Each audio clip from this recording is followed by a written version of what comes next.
Des détonations en armes lourdes et légères sont entendues à Saké. Mesdames et messieurs, bonjour et bienvenue dans ces spéciales duplex. Nous prenons notre correspondant Yannick Warangazi qui nous en parle. Bonjour Yannick Warangazi. Bonjour Raphaël et bonjour à tous les internautes qui nous suivent. Des détonations en armes lourdes et légères sont entendues depuis ce matin à Saké. Il est 18 h exactement à Goma. Comment se présente la situation présentement? Merci beaucoup Raphaël.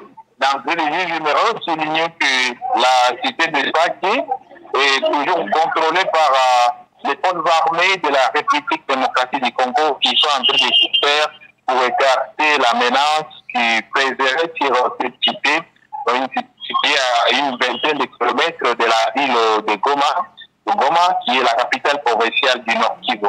Revenons maintenant sur votre préoccupation.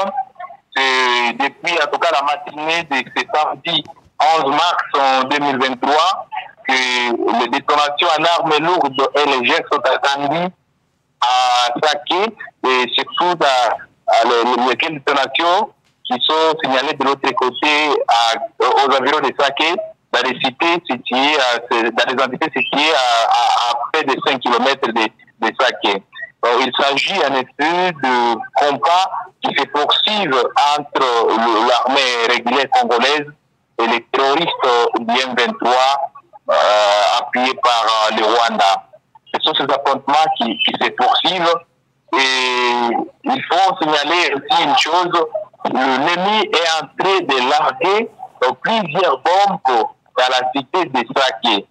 Aujourd'hui, il y a eu certaines bombes qui ont été larguées par les terroristes du M23 sur des maisons de civils de l'autre côté à Saké et aussi à Mubambiro. Mubambiro, aussi situé dans le groupement de Kamuronza. Encore la population de cette cité de Saké qui témoigne la nouvelle. Ces bombes estimées à plus de 4 ont été tirées alors à partir des hauts plateaux vers la colline, surtout qu'on appelle le Kivuli, et c'est vers l'endroit communément appelé 3 antennes dans la localité de Murambi, dans le village Nero. Ce sont ces 4 bombes qui ont été larguées sur les maisons des civils et ont occasionné plusieurs dégâts en matériel. Selon d'ailleurs le confrère de la place, au moins 3 personnes sont décédées de suite de ces bombes larguées depuis les hauts plateaux par les terroristes du M23. Et il y a aussi au moins 6 blessés côté population qui sont d'ailleurs acheminés à l'hôpital CBK Notion de la ville de Goma. Et donc les terroristes du M23 sont toujours en train de troubler la quitte de la population civile de l'autre côté à Saké et il occasionne aussi le déplacement massif côté population.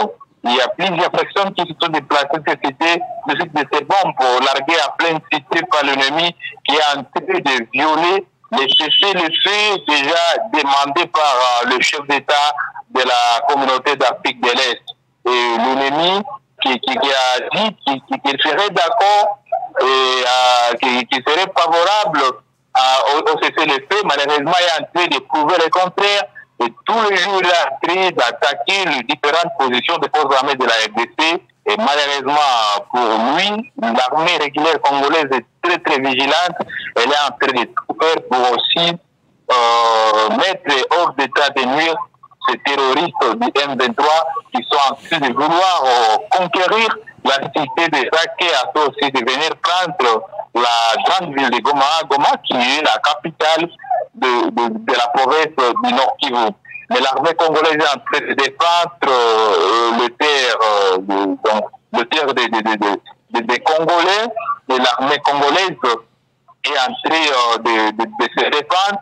Elle est en train de se contrôler aussi très très très bien.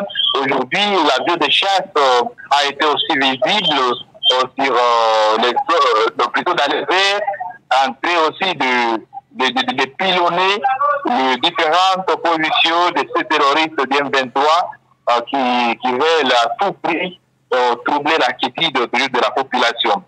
Et aujourd'hui, tel que nous l'avons souligné, il y a eu des détonations en armes lourdes, mais ces fortes détonations ont été aussi audibles à Goma.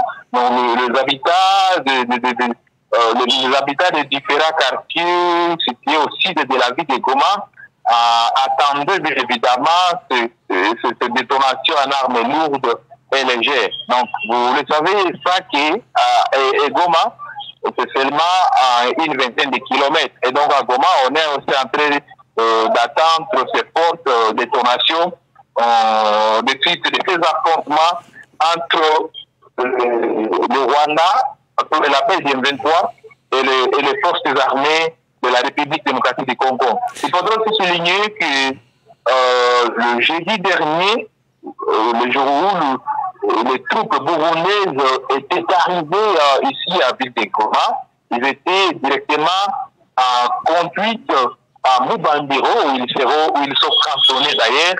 Et ce même jour, ces troupes burundaises avaient été attaquées par ces terroristes du M23.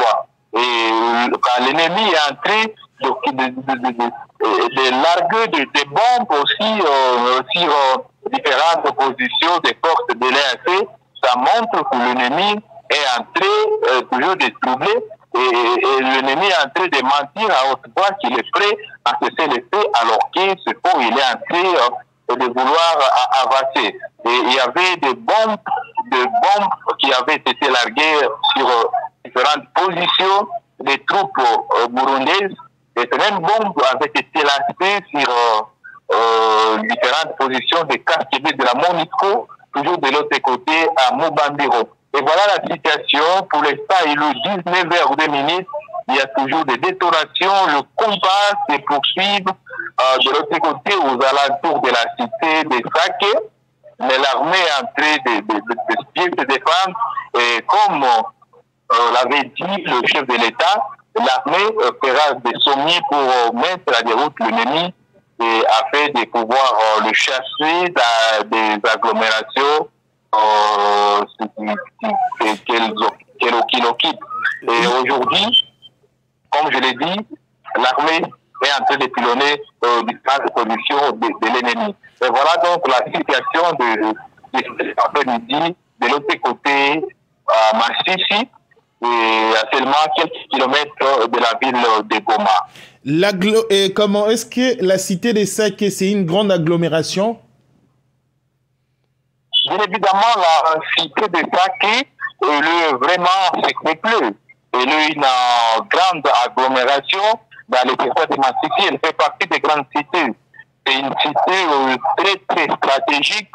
C'est une cité qui fournit de la nourriture à cette ville de Goma, la capitale provinciale. Donc la cité de Sake est peuplée.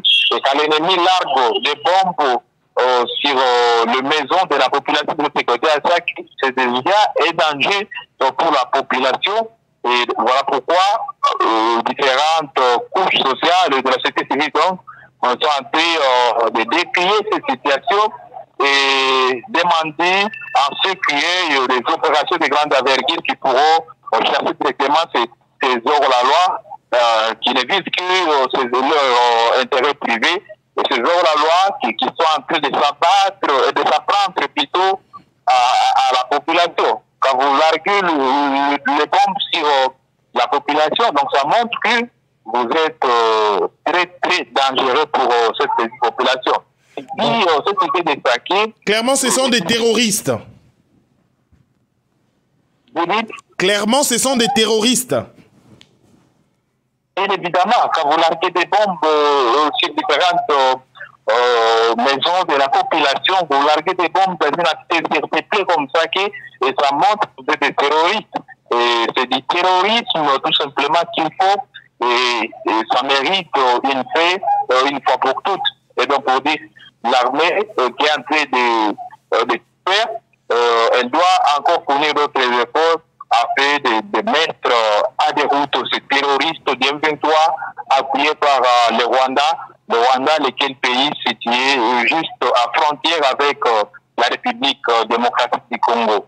Il faudra signaler également, Yannick, l'assistance humanitaire de la France est arrivé aujourd'hui à Goma? C'est depuis hier que le premier lot de la CITAS de l'Union européenne, envoyé par le président français, ont commencé à arriver ici dans la ville de Goma via l'aéroport international de Goma. Comme on l'avait dit, le président français Emmanuel Macron, lors de son passage à Kinshasa, il avait promis qu'il y aura une bonne assistance humanitaire aux déplacés de guerre, le déplacés et appuie les affrontements entre le terroriste M23 et les forces armées de la RDC. Hier là, le premier lot est arrivé déjà ici dans la province du Nord Kivu, seulement quelques jours après son retour à France. Donc c'est une nouvelle, c'est une assistance saluée par la population de Goma, une assistance saluée par les déplacés qui jadis traversaient des moments difficiles après qu'ils ont abandonné leur domicile de l'autre côté à Nyiragongo et à Massissi, mais aussi dans les territoires de Rutshuru. Merci Yannick Ouarangazi. Merci aussi à vous, Raphaël, de nous avoir associés ce soir. Et merci aussi à tous les internautes de nous avoir suivis. Au revoir, ça n'est fini pour ces duplex. Depuis ce matin, il y avait des détonations, jusqu'à présent d'ailleurs, hein Yannick, jusqu'à présent, c'est la même situation qui s'observe. Est-ce qu'il y a réplique de l'armée? Vous avez signalé tout à l'heure que l'armée pilonne quelques positions de M23, c'est ça? Bien évidemment, l'armée pilonne différentes positions de l'ennemi. Et donc, l'armée est en train de tout faire pour écarter la menace qui pèse sur la sécurité des paquets. Ça n'est fini pour cette édition. Merci de l'avoir suivi. On se retrouve ce soir pour une nouvelle édition. D'ici là, portez-vous bien. Au revoir.